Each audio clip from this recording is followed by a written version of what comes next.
If you want to control who can post comments on your Steam profile, you're in the right place. In this video, I'll show you exactly how to change your Steam profile comment settings in just a few quick steps. This is a great way to reduce spam, keep unwanted messages off your profile, or simply make your account more private. And if this tutorial helps you out, make sure to hit the like button and subscribe for more easy Steam tips and tutorials. All right, let's jump right in. First, open Steam and go to your profile page. You can do this by clicking your username at the top of the app or website, then selecting Profile from the menu. Once you're on your profile, look for the Edit Profile button. Click that to open your profile settings. From here, you'll want to find the Privacy Settings section.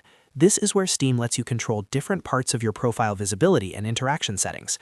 In the Privacy Settings menu, look for the option that says Can Post Comments on My Profile. This is the setting that controls who is allowed to leave comments on your Steam profile. You'll usually see a few choices here, such as Public, Friends Only, or Private. If you choose Public, anyone on Steam can post comments on your profile.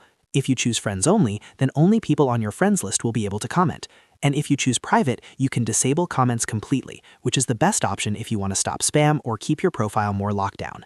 Select the option that matches your preference, and Steam should save the change automatically or after you confirm it, depending on the version you're using. Once that's done, your profile comment settings will be updated right away. This is a really useful privacy feature, especially if you've been getting random messages or you just want more control over your account. And that's it. You've now changed who can post comments on your Steam profile. If this video helped, don't forget to like, subscribe, and check out more Steam tutorials on the channel. Thanks for watching, and I'll see you in the next one.